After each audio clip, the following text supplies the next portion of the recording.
Hello friends, गुरु investment analysis में आपका स्वागत है। मैं ब्रजेश आज आप लोग के लिए Gujarat state fertilizers and chemicals limited के एनालिसिस करूंगा। Gujarat state fertilizers and chemicals limited, जैसा कि आपको नाम से ही पता चल रहा होगा कि ये गुजरात स्टेट की कंपनी है और ये जो है फर्टिलाइजर्स और केमिकल्स में काम करती है। ये कंपनी 1962 में बनी थी, जैसा कि आप लोग देख सकते हैं मेरे स्क्रीन पे। स्टेट फर्टिलाइजर्स इनकॉर्पोरेटेड 1962 और एक मिड कंपनी है और इसका मार्केट कैपिटलाइजेशन जो है 5004.88 करोड़ का है।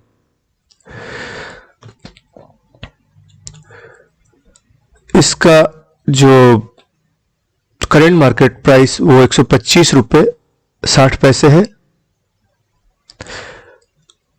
और इसका 30 जनवरी को अगर आपके NSE और BSE मिला के 1.4 मिलियन वॉल्यूम ट्रेड हुआ था। इसका अगर अभी हम 52 वीक का हाई देखें तो 198 रुपये गया है और 52 वीक का लो 152 रुपये है। 52 वीक हाई मतलब कि पिछले 52 हफ्तों में अधिकतम इसकी प्राइस 198 रही है। पिछले एक साल का रिटर्न -4.7% है और मार्केट कैपिटलाइजेशन 5004.9 करोड़, जो कि मैंने आपको बताया है। प्राइस टू बुक रेशियो जो है 0.4% का है। Price to earning ratio trailing 12 month का पिछले 12 महीनों 4.3 है। PEG-TM जो कि है वो 0.05% है। प्राइस टू बुक वैल्यू है 0.43%। ऑपरेटिंग रेवेन्यू क्वार्टर का रहा है 2487.68 करोड़। नेट प्रॉफिट इनका 285.27 करोड़ रहा है। बीटा जो है इसका 1.13 है, जो कि हाई वॉलेटिलिटी को दर्शाता है। RSI रिलेटिव स्ट्रेंथ इंडेक्स जो है इसका 38.2 है। अगर हम इसका जो है चार्ट पैटर्न देखें तो पिछले एक महीने में तो ये काफी गिरा है, नेगेटिव ही रहा है। 6 महीनों में भी नेगेटिव रहा है, एक साल में भी आप देखेंगे तो नेगेटिव ही रहा है। और ये काफी वोलेटाइल स्टॉक है।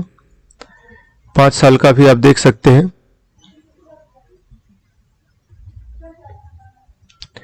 ये यहाँ पे वैसे 3 अप्रैल 2020 को इसका जो प्राइस था वो 39 रुपये था और आज के डेट में 125 रुपये। अगर वहां पे किसी ने इसे खरीदा होगा तो उन्हें अभी काफी अच्छा प्रॉफिट हो रहा होगा। और लेकिन अगर आप इसे लॉन्ग टर्म में देखें तो लॉन्ग टर्म में प्रॉफिटेबल ही रही है। वैसे गुजरात स्टेट की कंपनी है तो जो कि फर्टिलाइजर्स और केमिकल्स में काम करती है। अगर अब हम ये देखें कि ये क्या क्या बनाती है तो ये फर्टिलाइजर्स बनाती है जिसमें neem, urea, di ammonium phosphate, NPK, muriate of potash, ammonium phosphate, ये इतने सब का काफी सारे प्रोडक्ट बनाती है। इंडस्ट्रियल प्रोडक्ट में caprolactam, nylon, anhydrous ammonia, cyclohexane, तो इस सल्फ्यूरिक एसिड, तो इस तरह से देख रहे हैं आप काफी सारे प्रोडक्ट ये बनाती है। इंडस्ट्रियल प्रोडक्ट में methanol, nitric acid, anone anol mixture, melamine, cyanurate, water soluble fertiliser, sulphur based products, plant tissue culture. Plant tissue culture का मतलब कि जो टिश्यू से प्लांट के जो प्लांट्स उगाए जाते हैं, हेल्दी प्लांट्स, ताकि अच्छे से अच्छा क्रॉप हम उससे ले सकें। उसके अलावा माइक्रो न्यूट्रिएंट्स में फिर plant growth promoter, soil conditioner, organic product, seeds, ये सब इसके प्रोडक्ट रहे हैं। 1962 से कंपनी काम कर रही है। और अगर हम इस कंपनी के फाइनेंशियल को देखें तो सितंबर 2022 के क्वार्टर की बात करें तो इसका टोटल इनकम 2560 करोड़ रहा है। इनकम ग्रोथ इसका -16% है। टोटल एक्सपेंसेस 2142 करोड़ है। टोटल एक्सपेंसेस ग्रोथ भी -15% है। एबिटा 417.86% है। एबिटा ग्रोथ है 18.39%। प्रॉफिट आफ्टर टैक्स है 285.27 करोड़, जो प्रॉफिट आफ्टर टैक्स का ग्रोथ है -17.51% रहा है। ये सितंबर क्वार्टर की है, और अगर आप उससे पहले की देखें तो ये ग्रीन में ही है, मतलब ग्रोथ में रहा है। बस ये सितंबर क्वार्टर में इसका थोड़ा सा घटा है। एबिटा मार्जिन 16.32% है। नेट प्रॉफिट मार्जिन 11.14% है, और बेसिक जो अर्निंग पर शेयर है 7.16% है। अगर अब हम इसके शेयर होल्डिंग पैटर्न का देखें तो प्रोमोटर्स के पास 37.84% है। एफओआई के पास 22.41% है। डीआईआई जो म्यूचुअल फंड्स होते हैं उनके पास 1.97% है, और अदर्स के पास मतलब पब्लिक के पास 37.78% है। म्यूचुअल फंड्स में देखें तो किन्ने किन्ने इस पे दाव लगा रखा है। Nippon India Nifty small cap में ने इस पे लगा रखा है। मोतीलाल ओसवाल के पास है। SBI Nifty small cap 250 index fund में है। उसके अलावा अगर हम इसका कॉर्पोरेट एक्शन देखें तो ये जो कंपनी है ये रेगुलर डिविडेंड दे रही है। मैं आपको और दूसरे वेबसाइट के से दिखाता हूं।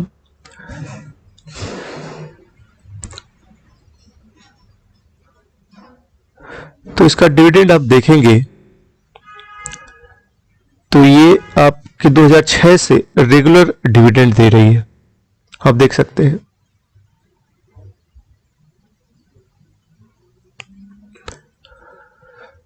और इसका लॉन्ग टर्म चार्ट पैटर्न देखें तो ये प्रॉफिटेबल ही रही है।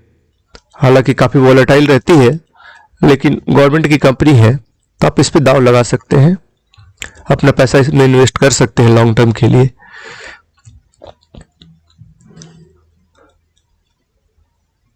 इसके अलावा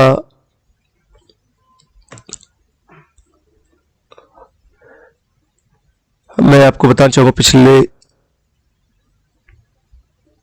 एक साल का जो रिटर्न है इसका -4.7% है। प्राइस टू बुक रेशियो 0.4% है, जो कि मैंने आपको ऑलरेडी ये सब बता दिया है।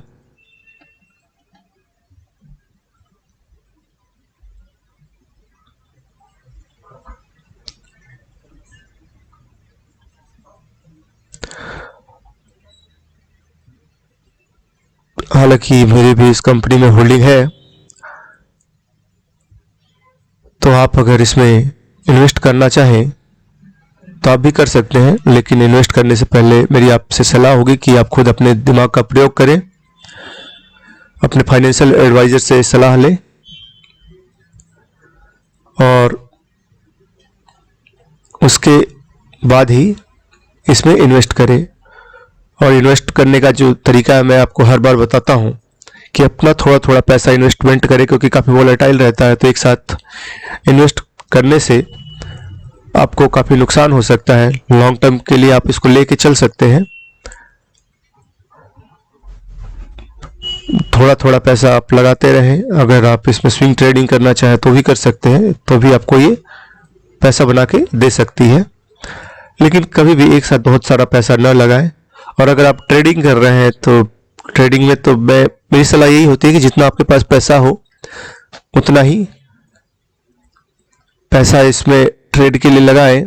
इंटरडे ट्रेडिंग जो होती है वैसे तो बहुत रिस्की होती है, तो कभी भी मेरी सलाह होगी, वैसे आपकी आगे मर्जी, कि आप मार्जिन पे ट्रेडिंग ना करें, क्योंकि अगर गलती से आप उसमें फंस गए तो इससे आपको काफी नुकसान हो सकता है।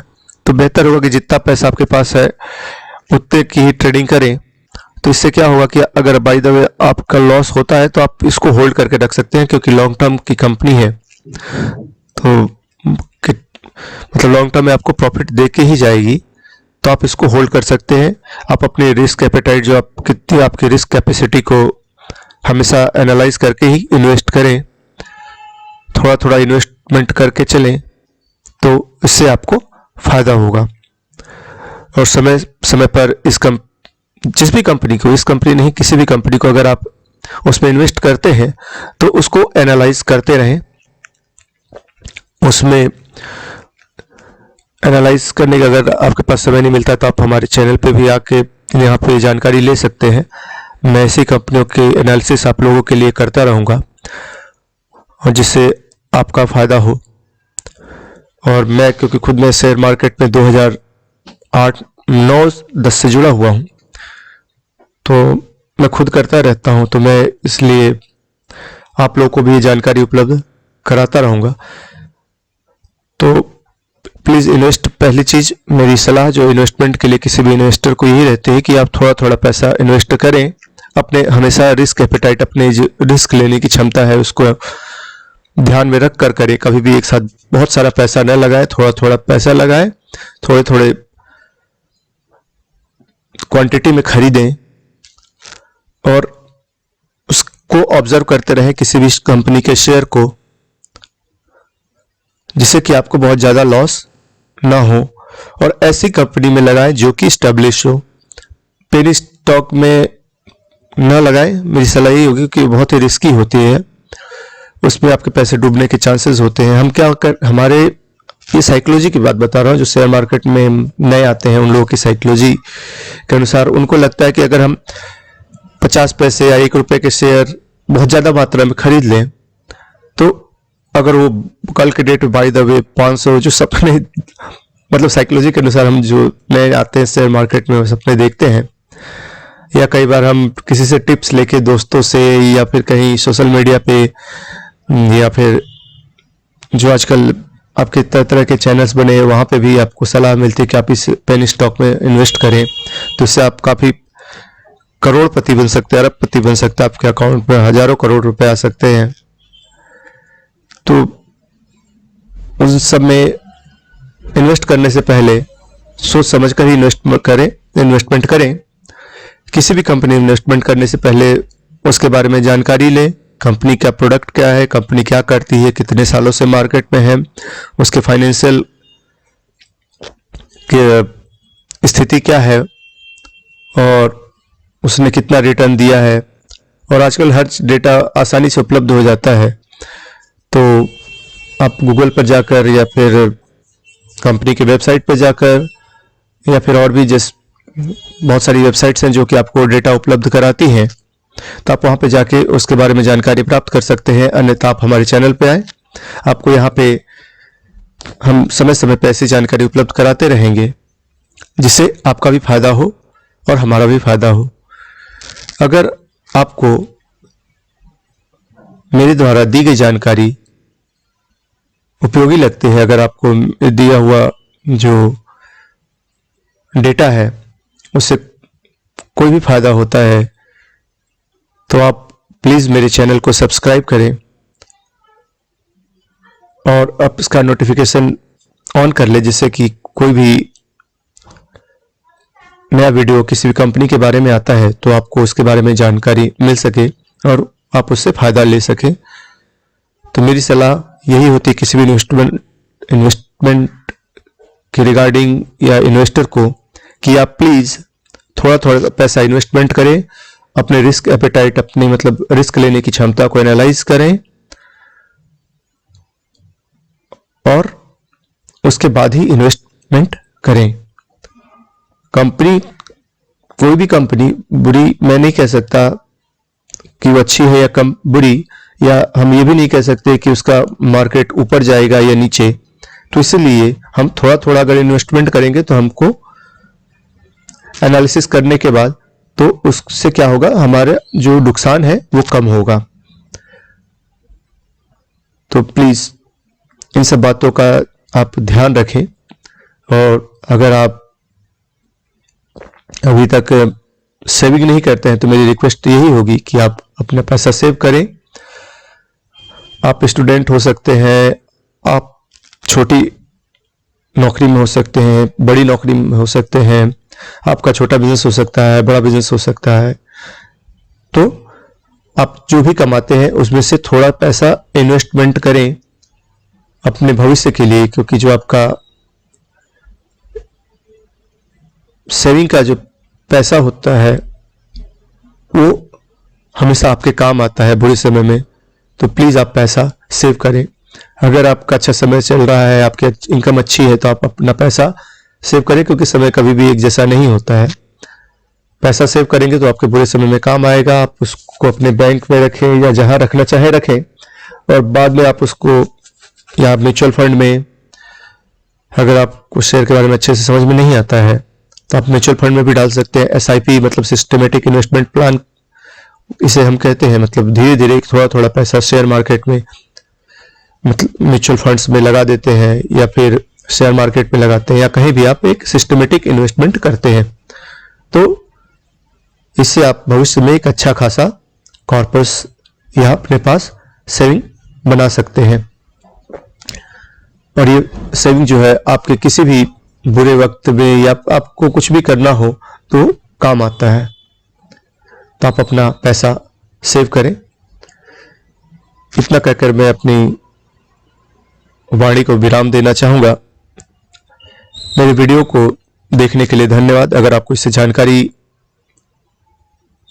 मिली हो आपके फायदे की, तो आप प्लीज़ मेरे चैनल को सब्सक्राइब करें, वीडियो को लाइक करें, शेयर करें, कमेंट करें और मुझे सलाह दें। वीडियो देखने के लिए धन्यवाद। जय हिंद।